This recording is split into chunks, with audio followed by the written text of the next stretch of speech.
The college football season is going into its 3-week final stretch. Well, 4-week if you count championship Saturday or if you count the Army-Navy weekend.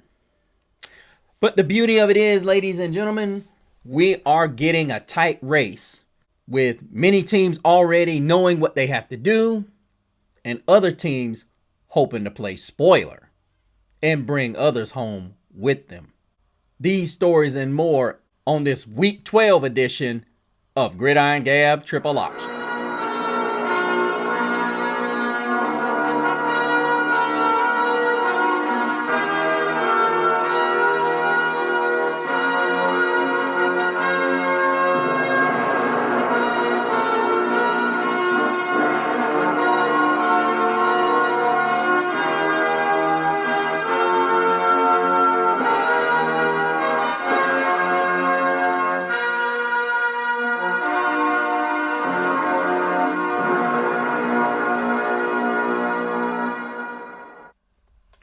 Welcome back, Gabbers.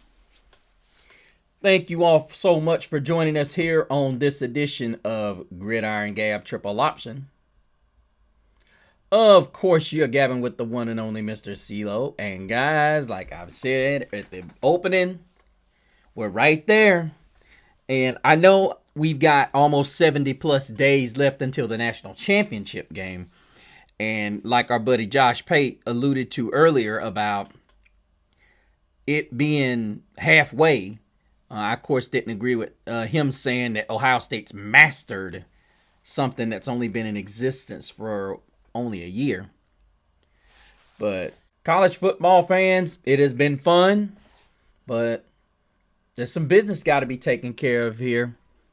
And I just wanted to let you guys know, guys, we now officially have our first sponsor. And it is one of my favorite products. It's called the Effing Man. He builds it, fixes it, lifts it, breaks it, then builds it again. The world calls him a man. We call him an effing man. TF Man, the lotion made for the hands that earn it. Crafted from grass-fed tallow, squalene, and grit. No flowers, no fluff, just results. You know the type. The man who shows up. The man who gets it done. The one who doesn't need a filter, a hashtag, or permission. He's not just a man. He's an effing man. How many of you know an effing man? And now he's got the lotion to match. TF Man. The whipped tallow cream from LV. Made from grass-fed beef, squalane, and pure grit. No chemicals, no perfume. Just hard-earned hydration for hands that build, lift, and live. LV is all-natural skincare. Rebuilt for real people.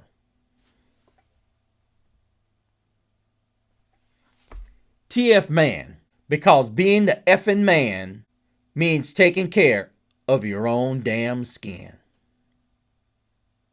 Just remember, you guys, if you want to close that deal with the ladies, just remember, when you look great and smell great, when you look awesome and you smell magnificent, she won't forget.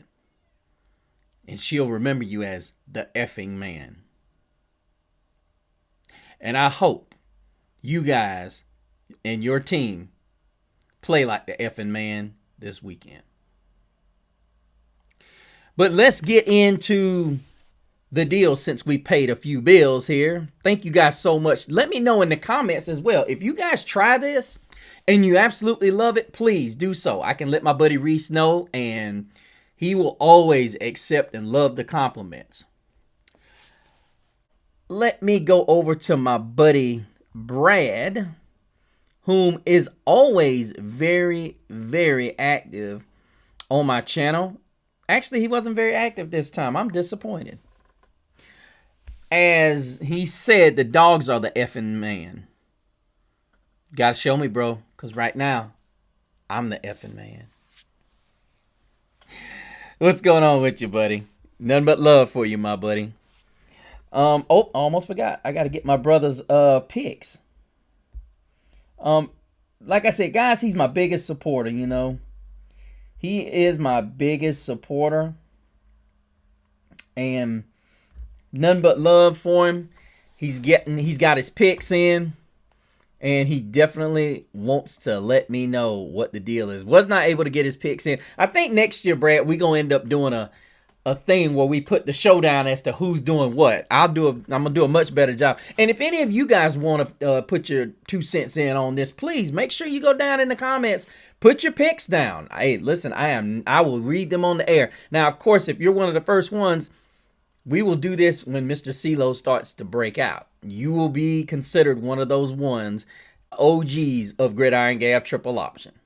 So please make sure, if you want to be one of those and get your gab outs on a regular, even when we become big, start when you're little.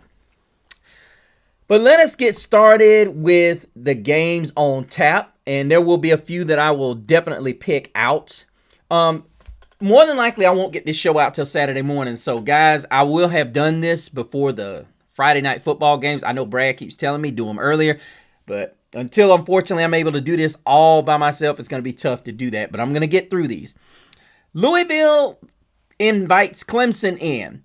Now I'm going to tell you something. Louisville is sitting on the brink of possibly being in the conference championship game. Now they're 20th ranked, one of the few ACC teams left that's because there's no love given to this conference. There really isn't.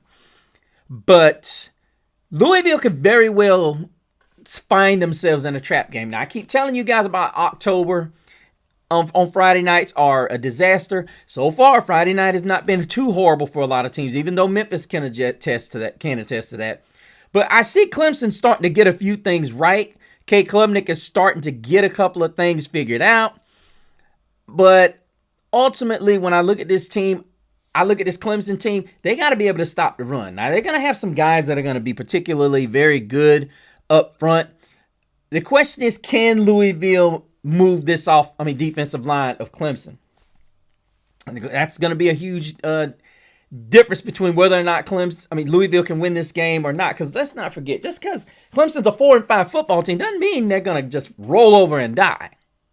I think ultimately, Louisville is going to come out and they're going to prevail. Now, I'm not saying I won't leave that game at my nephew's high school and Clemson will have won this game. But I am saying the probability is very difficult to win in Louisville. Not saying it's impossible, but they got embarrassed last week, and they're not going to let that happen again. Then we've got the number 8 Oregon Ducks facing off against, welcoming in hostily the Minnesota Golden Gophers, who are 6-3. Now, anybody that knows Minnesota, this team wants to run the football, as does Oregon. Now, what Oregon likes to do is just like Tennessee. The difference is they do it at such a more dynamic pace. Minnesota's going to want to slow the pace down, keep Oregon at a crawl. And ultimately what eventually happens with a team is that with Minnesota is in the fourth quarter, you get running backs that can break long runs. And ultimately, when teams are able to do that, they're able to win the battle at the line of scrimmage. The running backs are able to break arm tackles because that's what happens when you start to get tired. You start arm tackling. Now, I will say this, with Oregon being favored 25 points, if you're a gambler, take it. I say take Minnesota and the points. Now, I don't see, as much as I think the Autzen Zone is a tough place to play.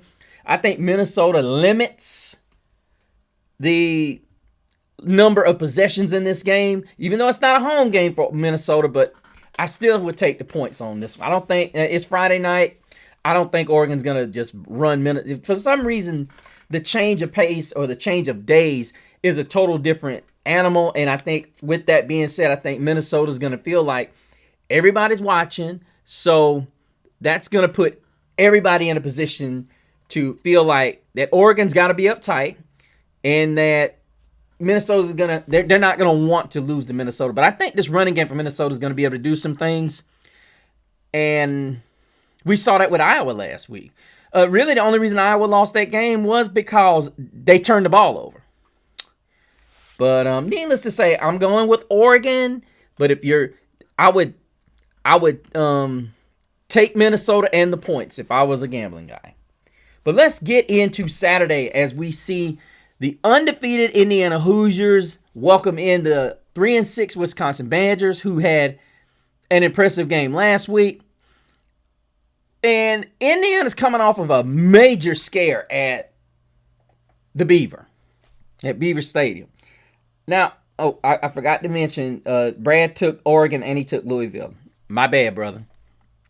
When you start looking at this Indiana team and people giving them credit for this, that, and the other, you start to wonder if there's a little bit coming off of this football team, or maybe, just maybe, they're a little bit ahead of themselves. I don't think so. I just think ultimately this is a team that is somewhat getting tired. They need an opportunity to, kind of sit back and kick. But ultimately, that's still not an easy matchup to walk into Beaver Stadium and beat Penn State, no matter how bad they are. I see them being able to do what they want with Wisconsin, despite the fact that Wisconsin seemingly is playing better. I do think that Indiana is going to take care of business in Bloomington and get on to the next. To me, they're just going to roll right on into the Big Ten championship game. Question is who they're going to play.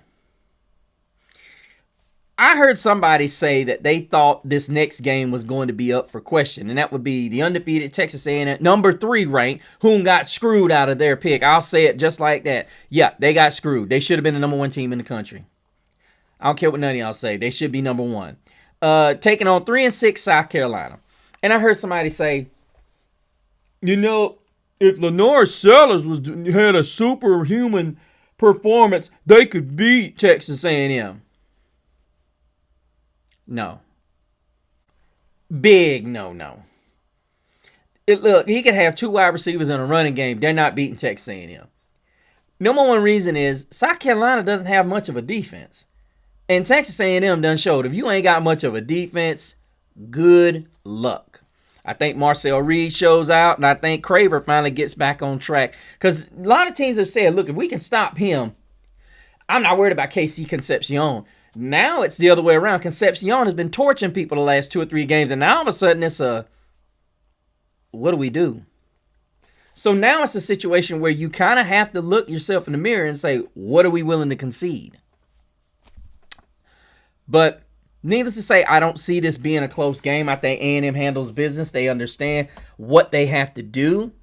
Owens has done a great job taking over for Moss since his injury, and I just think this is going to be a game where A&M just really flexes its run game, because I think ultimately they want people to believe that ultimately Marcel Reed is a throwing and a running a throwing quarterback, and their running game is elite. And then when they get into sticky positions against better opponents, i.e. Alabama, Marcel Reed is going to come out and show the world why he should be the Heisman Trophy winner. Did I just say that? Dumb shit. Next, we got the 18th ranked Michigan Wolverines traveling to Northwestern. It will be played in Wrigley Field. Now, this game is going to be tricky because, needless to say, Northwestern has started to play a little bit better. And needless to say, by the way, Brad took Indiana and Texas A&M. I ultimately look at this game and I say, okay, Michigan's a football team that, in my opinion, is really on the brink of either figuring it out or they're going to fall flat on their face. Because the truth of the matter is when you look at this Michigan football team, there have been games where Bryce Underwood has looked absolutely great. And then there's games like the last couple of weeks, he's really looked like a guy who really is a true freshman. And to me, if this becomes a game where Michigan's trying to run the ball and trying to make plays, I don't know if this is a game that favors them, because Northwestern can do some things with the football too. And ultimately, Michigan's going to have to lead on the run game just as much as Northwestern. But I believe it's going to be a situation where the team that can either make the fewest mistakes or maintain possession is what's going to win this game. Now, I'm leaning towards Michigan, but I got to take that crowd that's going to be down there. And it's all going to be determined how well this football team travels. If Northwestern's able to take over Ridley Field, that's going to be a problem. But I'm ultimately going to take Michigan, but I got this on major upset alert. Matter of fact, the alarms are going off.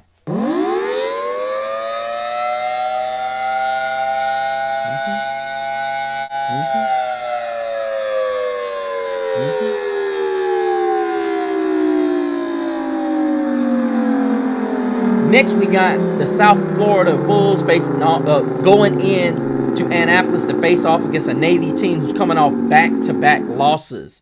Blake Horvat did not play last week, so ultimately, I'm looking at a football team in Navy that is looking for some get back and can still get a bid in the conference championship game, and you know that would be massive for them to possibly get a bid. Blake Horvath, like I said, was absent last week in their loss to Notre Dame, but a lot of people understand where this guy goes, this team goes, and ultimately, this is the matchup everybody's been waiting to see from this conference this year, South Florida versus Navy. And I'm going to be honest with you, this is going to be one that I'm going to have to break my neck to look, because realistically, South Florida is such a good team running the football. And Bryce Brown is a good quarterback, but like I said, he lacks a lot of the what I like to call the basics in order to be a great quarterback. He's a great distributor and a great two-man offense because he can run it, he can throw it. Very good distributor and decision maker with the football. And if Navy wants to have a shot, they're going to have to make him make mistakes with the football. Because for no more than what South Florida can do, they've become a well-balanced football team. And ultimately, when you do one thing and do it exceptionally well, that works out to the benefit of teams like South Florida. Because they're going to try to take away your strength, make you do something that you don't want to do. But ultimately, I'm actually going to call for the upset here over South Florida. I'm going to call for Navy to take this upset away from South Florida. Now, a lot of you are going to be like, well, wait a minute, they just got beat early in a couple weeks by North Texas. Well, I'm a sucker for Navy. I am. I am a sucker for that daggum triple option and Brian Newberry. Then we got a game, in my opinion, that is going to be a real interesting one. Cincinnati faces off against 6-3 Arizona. Now, Noah Fafita's had a quiet season considering what he had last season, but we also understand what he's got at wide receiver is nothing like he does now. Given that Ted McMillan is now playing for the Carolina Panthers, Cincinnati is also still playing for a shot at the Big 12 championship game. And what a way this would be is if they could get a home win against an opponent like Arizona, who slowly got it together and has worked its way up to a 6-3 mark. Fafita's gone 23 touchdowns to 4 interceptions. An impressive mark for a guy who really struggled to start the season. And when you look at Cincinnati, this is a football team that likes to run it, take their shots, run it, take their shots, and play really good defense. But ultimately, this Big 12 is so wide open, it would not shock me if I looked up tomorrow and Arizona won this game. I don't think that's going to happen, but I ultimately think Cincinnati knows what's at stake. A shot at the Big 12 championship game, which everybody will look at and say, does anybody really want to play Texas Tech? Hey, look, it's one game at a time up until you get to that game. Wouldn't shock me if Fafita threw for 300 and sent Arizona over the top. But like I said, I don't see it happening. Then we got the 6th-ranked Texas Tech Red Raiders at 9-1, welcoming in the Central Florida Knights. Baron Morton looked pretty good considering how many games he's played. Looked good in that game against BYU. Ultimately, I will say this. Texas Tech's got to clean up those red zone woes because, honestly, that game last week should have been a lot worse had they been able to punch it in and convert some of those opportunities that they had.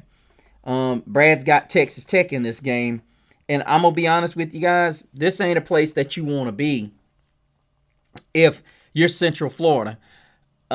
You got Dickey, who's ran for over 867 yards, and then you bring in Morton, who's really starting to get back on track. I would ask Central Florida and any team that play this team, stay in front of them. Look, if they can nickel and dime their way down the field, we saw that red zone appears to be an issue. If you can make them get it in, that's what you do. I've got Texas Tech big in this one. They're 23.5 favorites, so guess what? Take Texas Tech and lay the points. And this next game is going to be fun. I don't know how many of y'all have watched NC State, but I'm going to say it like this. The upset alert buzzer is going off.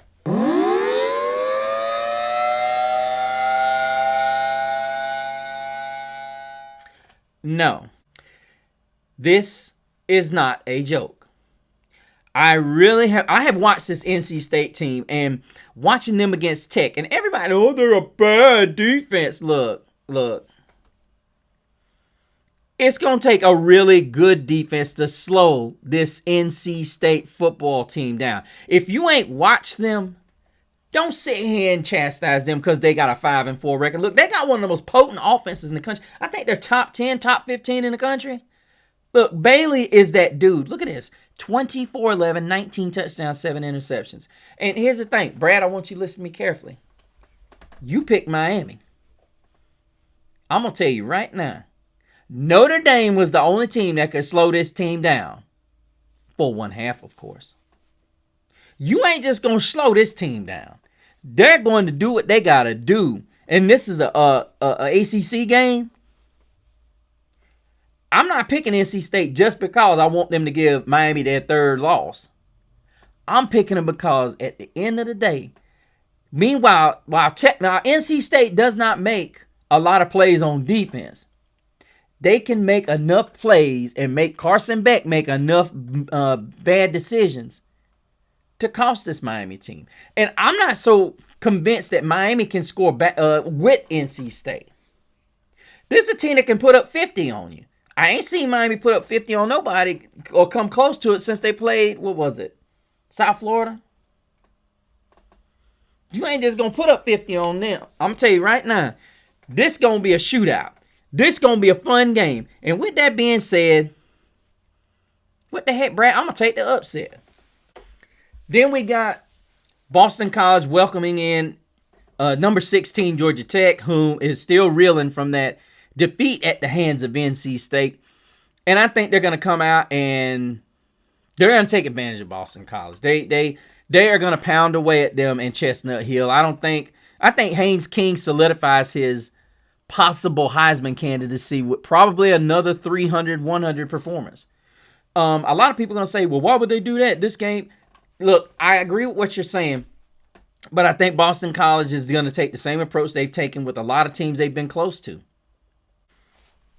I think they're going to try to sell out against Georgia Tech's run game and then try to make Haynes King throw it, which is not a bad strategy, but the question is, can you handle the read triple option, if you will? And that's what he does exceptionally well. You can see it. The only question is, what can Boston College do about it? I think ultimately Tech is going to take this game and mosey their way on into one more game, and they're one step closer to the ACC championship game.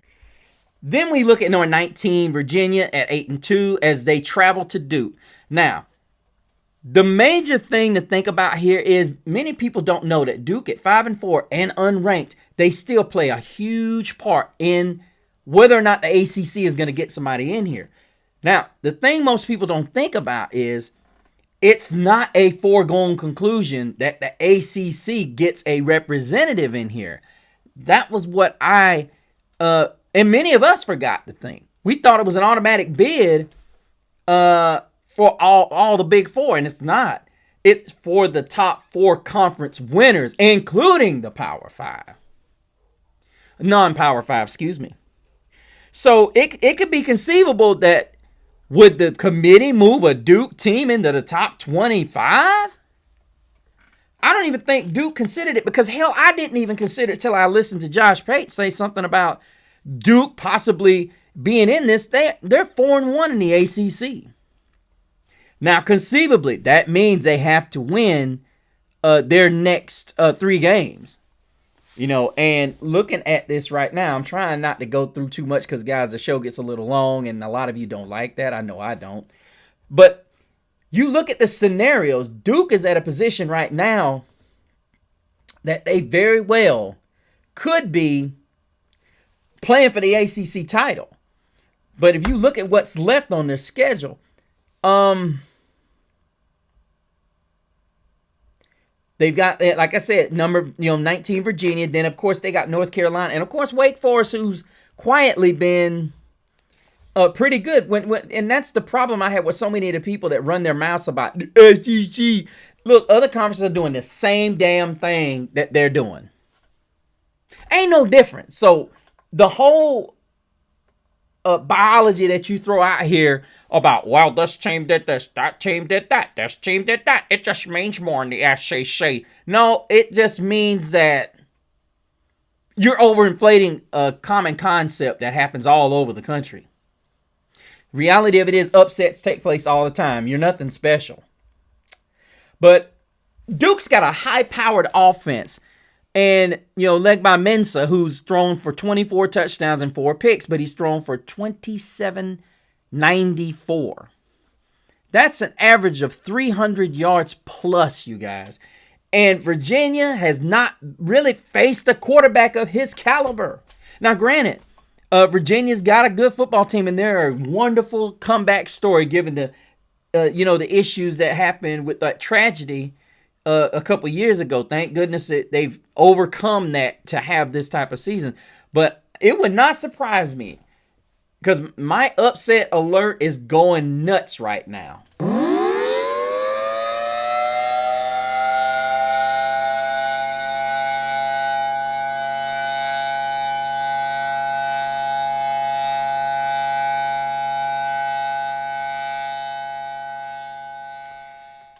Truth be told, I'm taking Duke at home. And Brad took Duke. So we thinking alike, brother. Thinking alike. New Mexico State takes their check and will travel to Tennessee. As I said, I'm looking at what the Volunteers have. They are 40.5 favorites. Yeah. They're going to need it because they're going to have to at least pull out a win against a quality win against Vanderbilt for anybody to take them seriously. I don't even know why they still ranked. Brazelton is almost at the halfway 100 mark with 808 yards and 8 scores. Tennessee has always got a guy out there that is 6'4", 6'5", and is a basketball star. And Aguilar has done a great job trying to get this kid the ball, as he himself has thrown for averaging over 300 yards a game. The problem is they don't have a single back other than Bishop that's over 500 yards, and that's the thing. They've got one back, but like I said, Bishop's got over 690, but the thing is, in this Josh Heupel offense, you want to be able to have multiple guys that are right there. Now, a lot of people look at me and say, oh, that ain't possible. Oh, it is. The way they run tempo, so you're talking about 70, 80 plays a game. I'm taking Tennessee. And then there's Ole Miss, 7th ranked Ole Miss, taking on 3-6 Florida. Now, a lot of people said they basically threw their chips on the table last week. I beg to differ. I think, now given this game's in Oxford, I will admit it, this could be a situation where Chambliss sees Lagway, or Lagway sees Chambliss across the way. I got a chance to make myself relevant this season. Because here's the thing. This is a big opponent. This is a major opponent for one Florida Gator team. And truth be told, with the interim coaches there, they would like nothing more than to come out there and pull off one of the biggest upsets of the season. Now, they've already done it once. Florida has already upset the Texas Longhorns. Why would they not want to go out there and pull at least another upset just for the guys that are here so they can say that, look what we can accomplish. Now, you already did it once against the Longhorns. You could make it a habit. And regardless of what Gene Chizik says about there's no way Florida upsets you, Ole Miss. Oh, I beg to differ. I beg to differ. I can tell you right now, there is a way that Florida can come out there and they can handle this thing. I mean, look. You played LSU well. You went to Kentucky and got beat 38-7. And I know a lot of people are saying, yeah. I'm not. I'm looking at it as the idea is the Florida Gators possibly overlooked Kentucky. They've got Ole Miss and they've got Tennessee at home next week. You trying to you better stop. Fall for what Gene Chizik said if you want to, Ole Miss. I get it. There's a couple of corners that are on there, but I'm going to tell you, Ole Miss can't play no D. And I mean, I've heard people say, oh, well, their front four is pretty good. What's going to happen if they ain't getting to the quarterback? Brad's got Ole Miss. I'm going to take Ole Miss, but I still think Florida, don't be surprised if Florida's in this game or wins it. Now, the alert's not on, but I bookmarked this game. Then we got number 13, Utah visiting Baylor in Waco. Now, Utah's strength is stopping the run. And their weakness is, Utah's weakness is stopping the pass. Utah's strength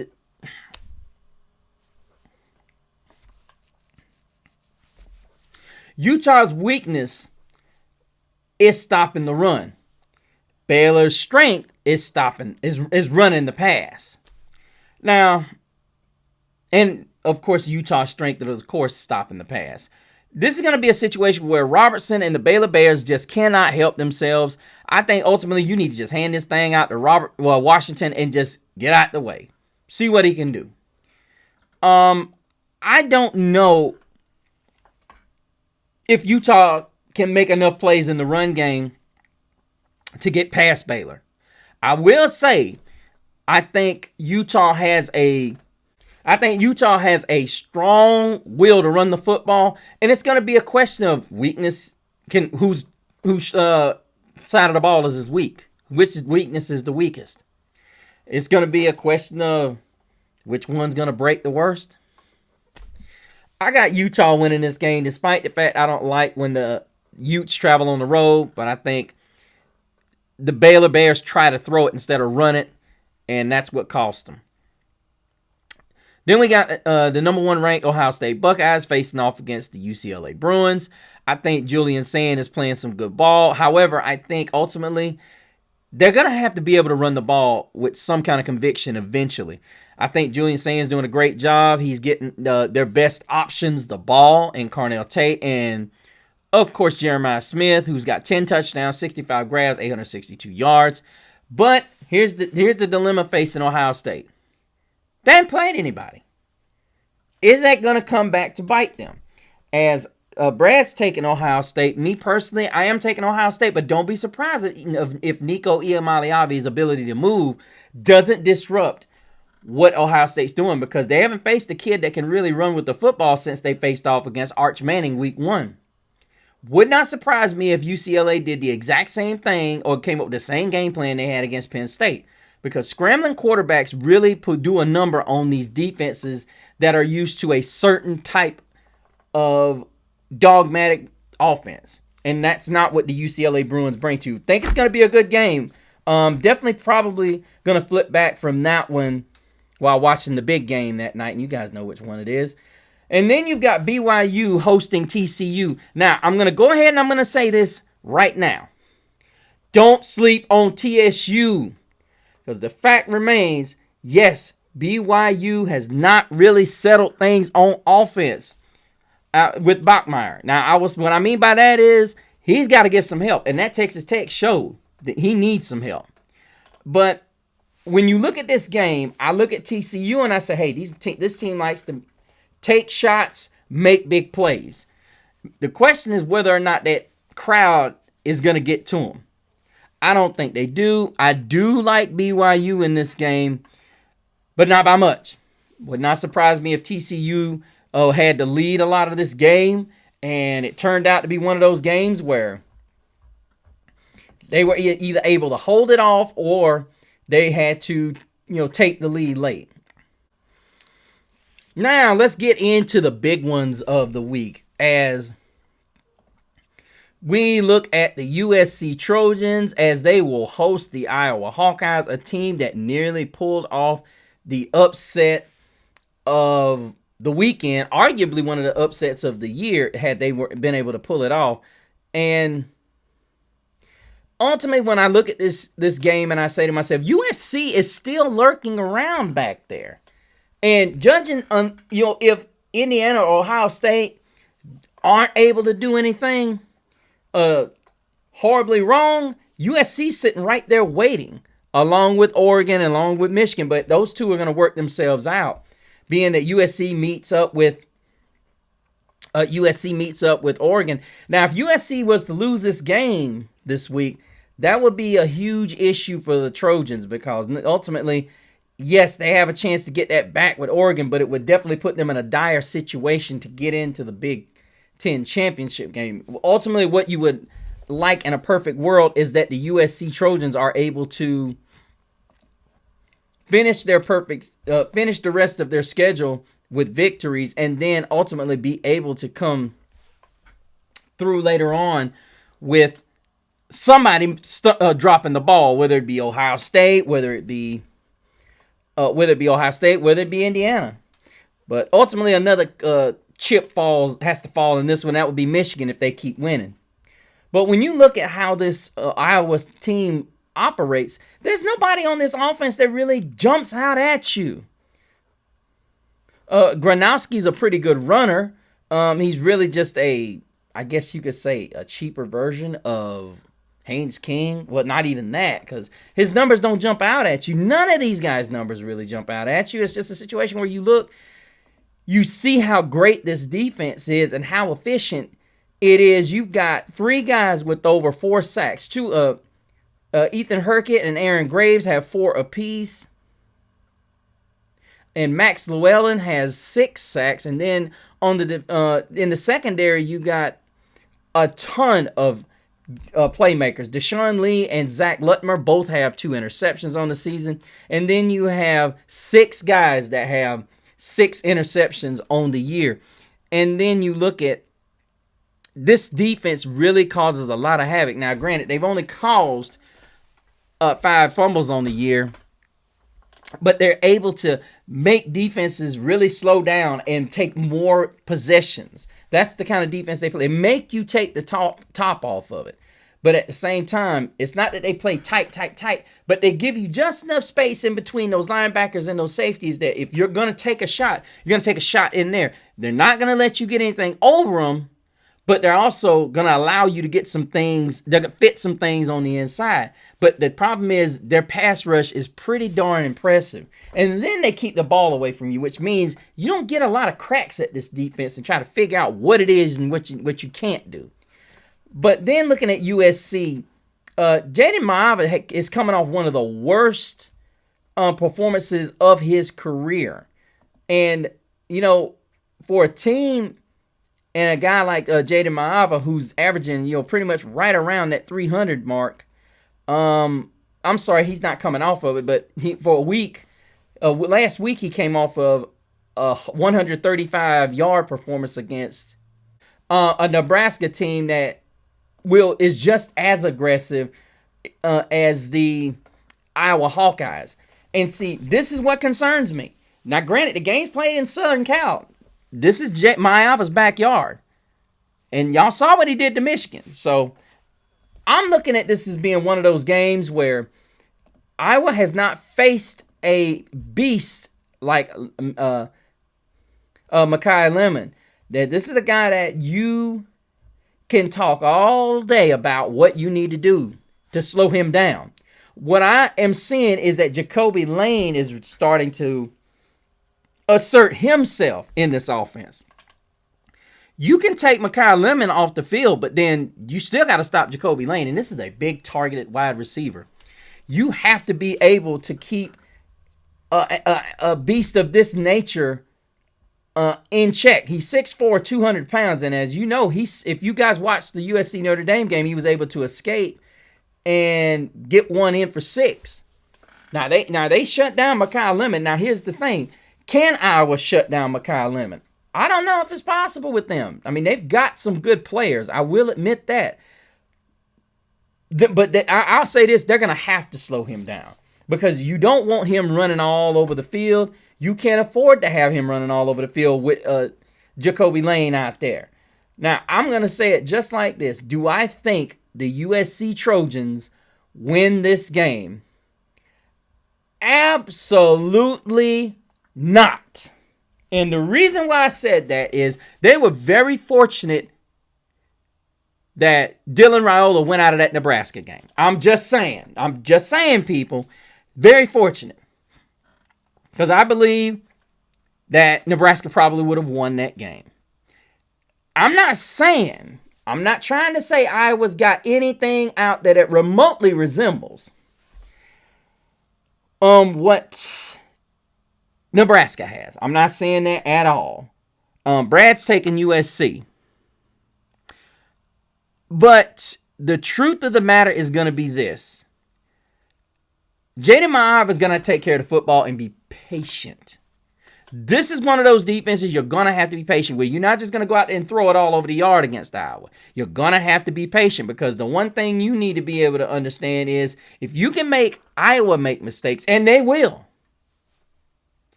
basically do the same thing you did against Notre Dame. Dare Iowa to throw the football. They don't have a Jeremiah Love or a Jadarian Price out there. Just stay patient. And the reason why I'm taking Iowa is the fact that I believe that USC and Ma'av is going to try to force some things, and that's going to hurt them. I get it. The crowd in Southern Cal is going to be good. And listen, no disrespect to my USC brothers. I want y'all to win as more as anybody. But I just don't see Iowa, whom I get it. Iowa City's a huge deal. I get it, but unfortunately, this ain't gonna be a situation where this is a smothering defense, and I think ultimately they're going to have the number.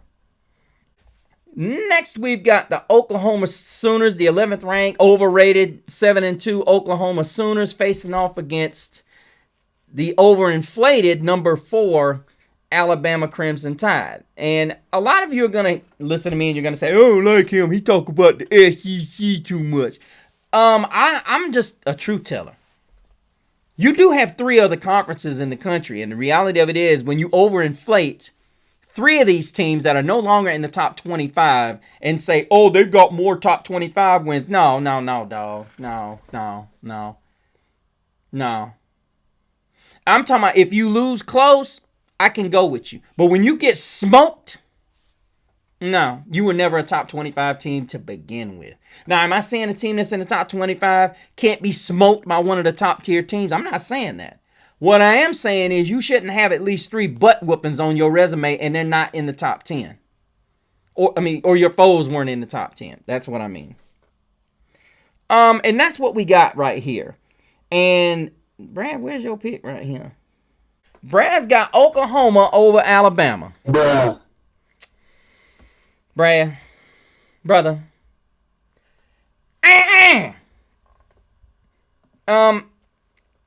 Like I said many times, John Mateer is overrated.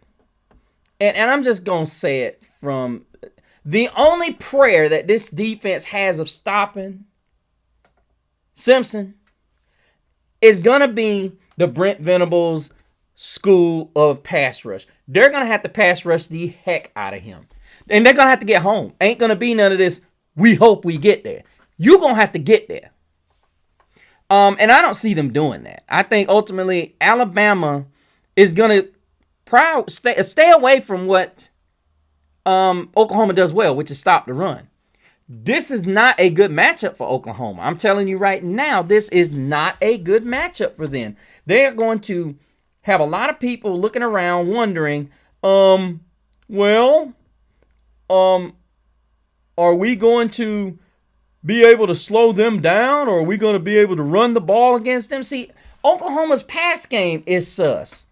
I mean, we can look back. Was it the Missouri game? I think it was, where Mateer had 2 long passes for touchdowns. I think it was. Was it the Missouri game? I think it was.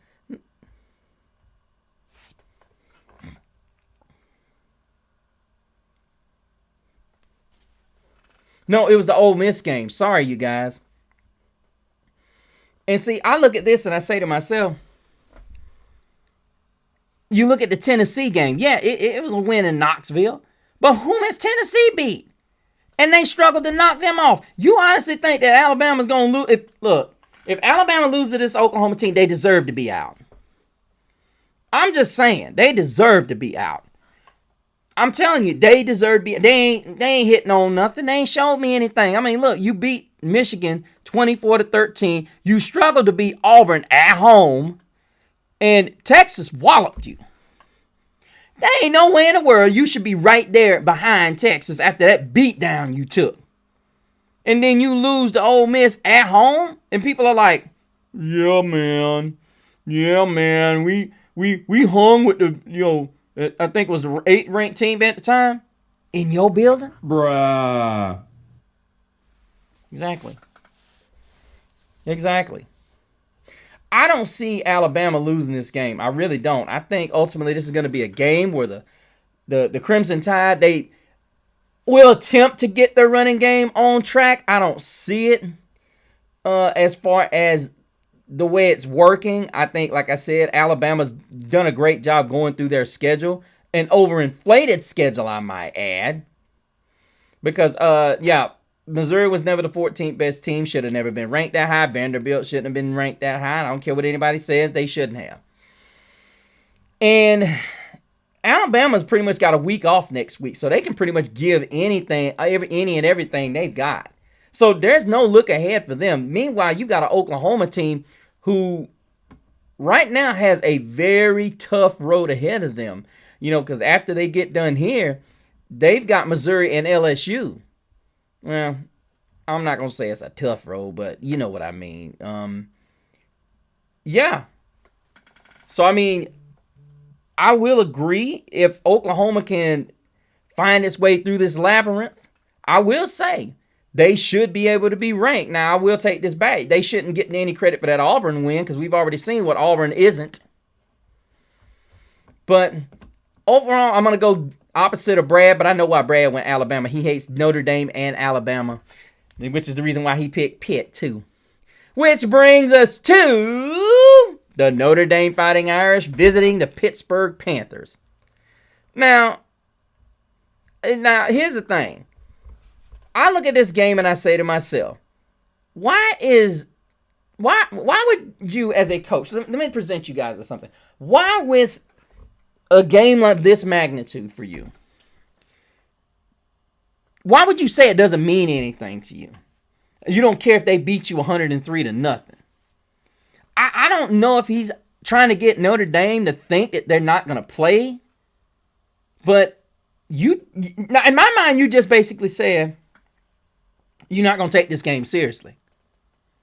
So in my mind, why should I take things seriously when I get up 35-0 and take my foot off the gas?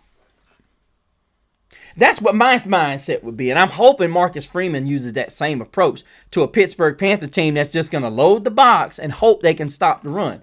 Now, we do know this about Pittsburgh.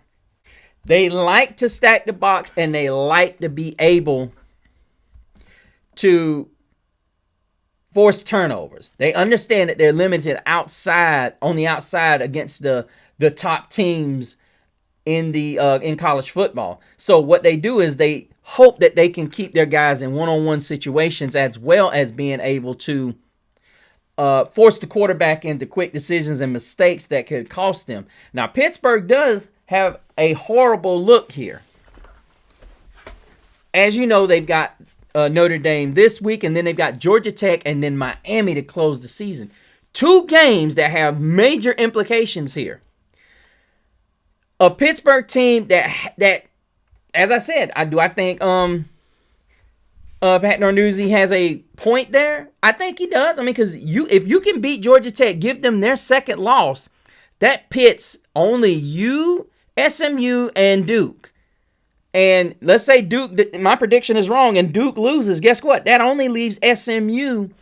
And let's say Virginia loses this week. That puts you and SMU as the only one-loss teams. If you can win out, let's say you beat Georgia Tech, and then you put the nail in the coffin from Miami and give them their third loss, guess what? It's just you and SMU in the ACC title game. And then you have a chance to play yourself up into the standings. Now, I will say this. Do I think a loss to Notre Dame would kill this team? No. I think a close loss would actually help them. Because we saw with the committee, you could drop one spot. Then a major win against Georgia Tech, who's more than likely going to move up with their victory this week. You could see them at maybe, with the stakes the way they're falling, anywhere from 12 to 13. And then you're talking about a situation where the Pittsburgh Panthers could go play a Miami team to end the season, and they're ranked in the top 10, possibly top 10. And then you can play your way right into that position in the top 10. Then you go and face off in Charlotte at the ACC championship game, either against SMU or Pittsburgh. And then you're talking about an SMU team who's a 3-loss team. The possibility is they play Louisville next week, and then they finish at California and Berkeley. So I'm not going to sit here and count out. And this is another team that you could talk about. Even though SMU has lost 3 games, they lost them early. But you could very well look at this team. If you're going to sit here and talk about teams with 3 losses, I mean, I see possibility here, but that's not what we're talking about right now. But let's get back to Pitt and Notre Dame.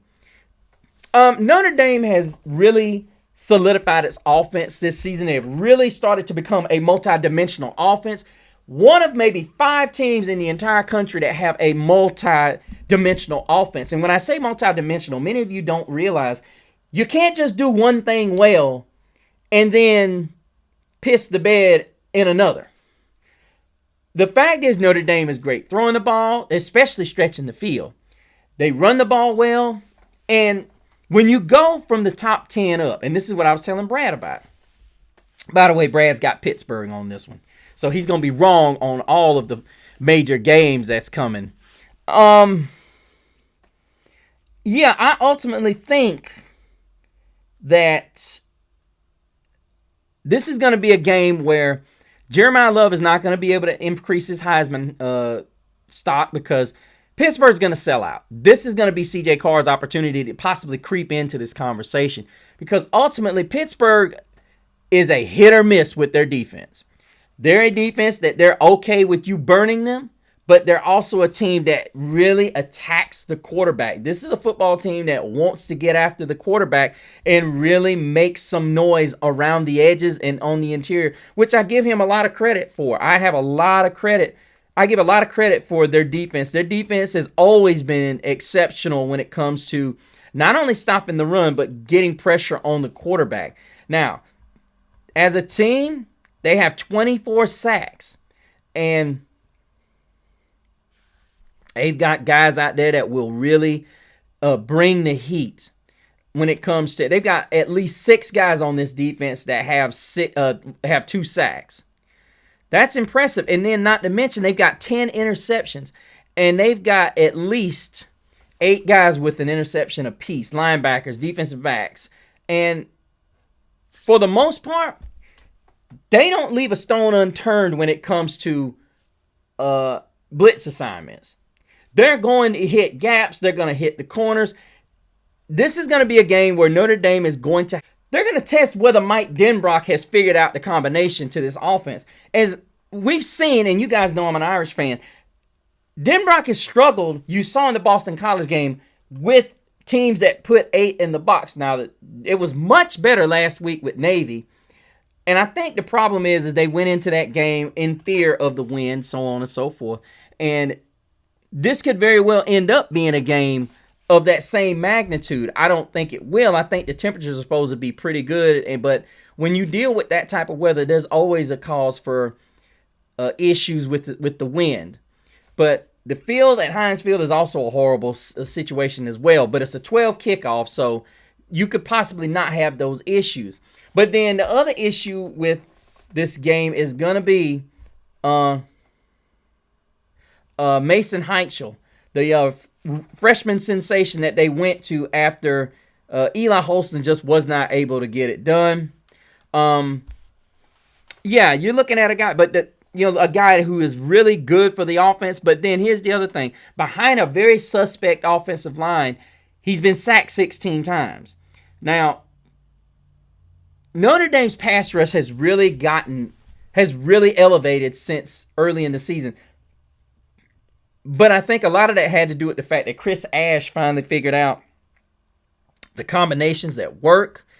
He's added more flair from the secondary. He's added guys, true freshmen that have really made a difference since they've been become acclimated. Guys like Tay Johnson, who've been exceptional.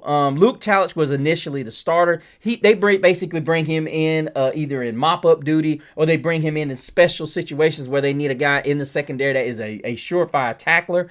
He has really been a guy that has come along, as well as Carson Hobbs, who has been exceptional. Dallas Golden. You as a fan, you cannot be more pleased when you see true freshmen coming in there and just really staking their claim.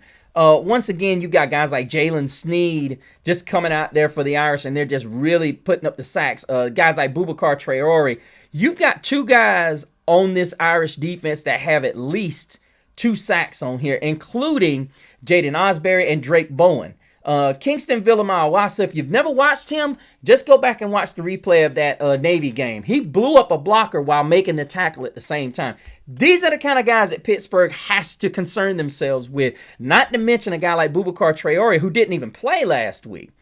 But when you watch how this Notre Dame defense operates, and Chris Ash has got this team going where they're going, you've got 3 guys on this Notre Dame defense that's got 3 interceptions.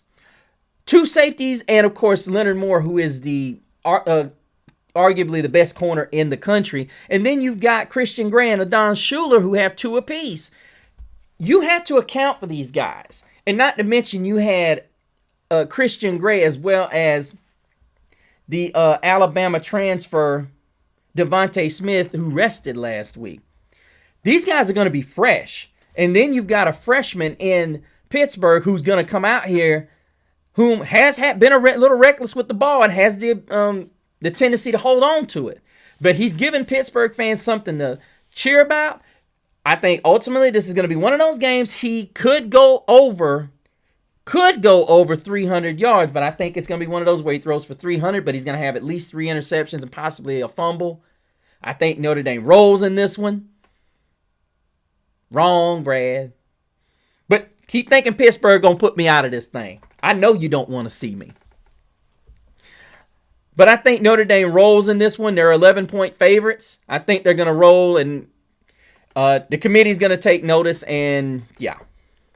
Finally, we've got the game that everybody's going to be watching at 7:30, including myself. I'm not even a Bulldogs fan, but it ain't because of Brad. It's because that's another story. But you got Texas trying to fight their way back into the college football playoff story.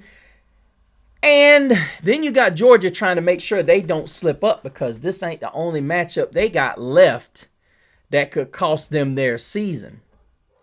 I think ultimately when you look at this football game, Texas understands what they got to do. They ultimately see themselves as being a team that has not reached expectations. They haven't been great this year. It seems like the last 3 or 4 games they put it together. They haven't got a running game.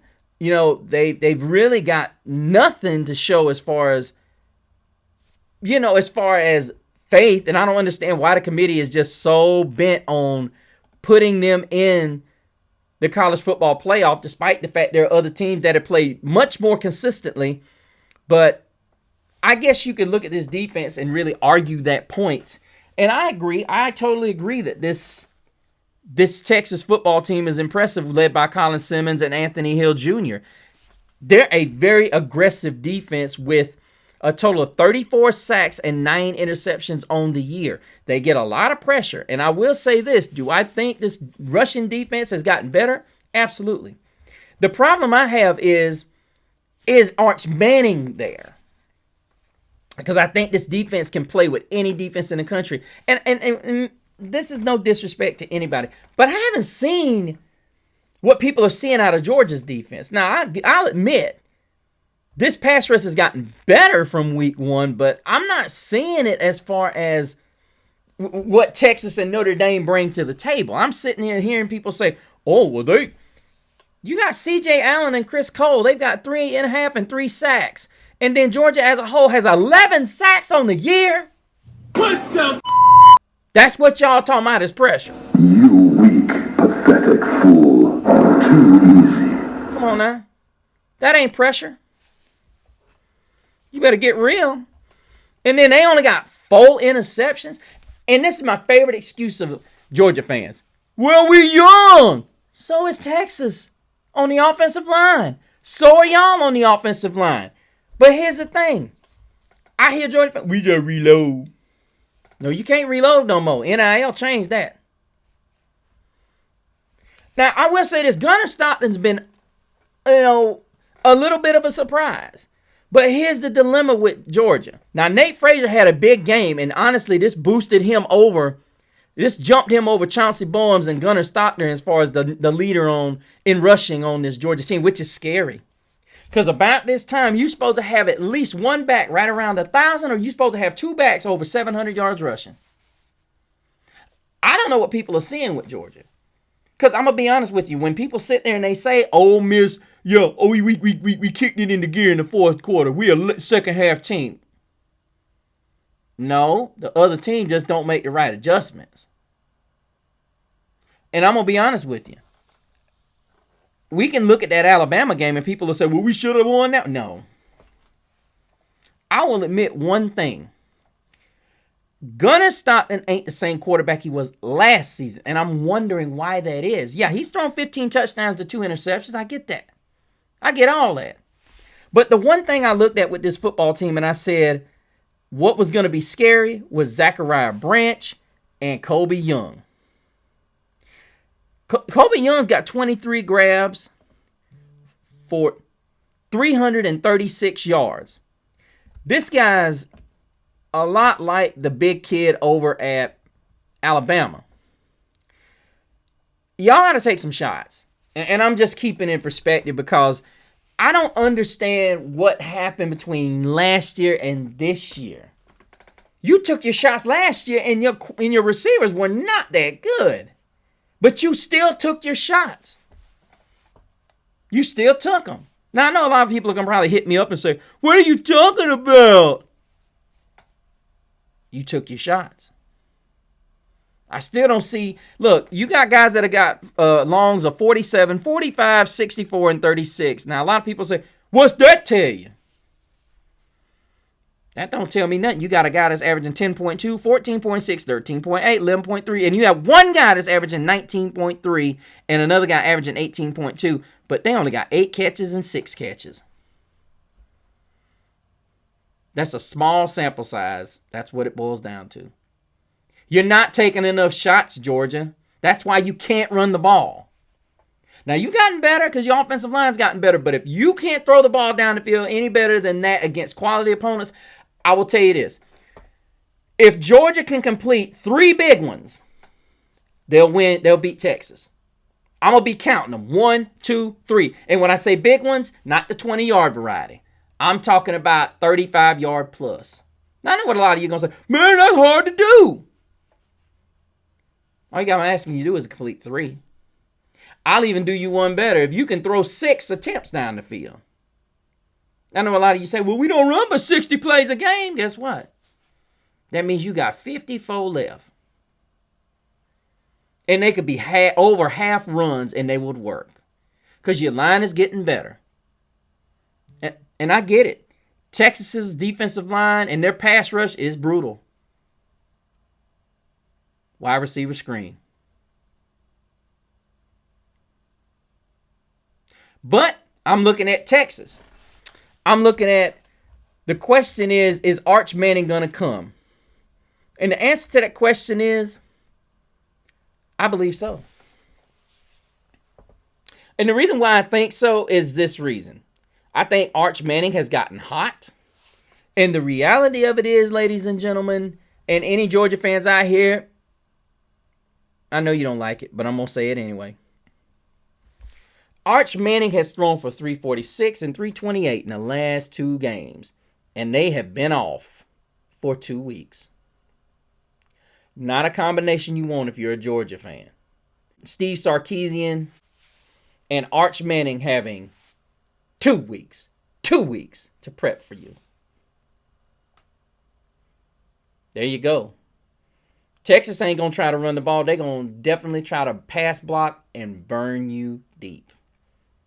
Sark's finally figured it out. The question is, Georgia defense, is your secondary ready? We've already seen they get handsy. I'm taking Texas. So we on opposite sides, Brad. I'm going to wish you the best, but guess what? Don't slip. Don't slip. Guys, let me know what you guys think about today's show. Give me your picks down in there, and guess what? I will include them on the next show. By the way, if LV is a great product for you guys and you like it, please leave a comment down below as well, or somewhere in whatever show in the next in the near future. Hope you guys stay safe and warm. It's supposed to get chilly yet again. And hopefully you guys have a great weekend and enjoy the slate of games. As I said, make sure if you want your picks down there, please make sure to put them in there. Also, be sure to join my Facebook group as well as the Facebook page of Gridiron Gab Triple Option, as well as making sure you go over to my Instagram and make sure you check me out and make sure you can keep up with all the shenanigans and things that I will be caught up in. Don't forget to like and subscribe, and we will see you the next time on your same Gab channel, same Gab platform.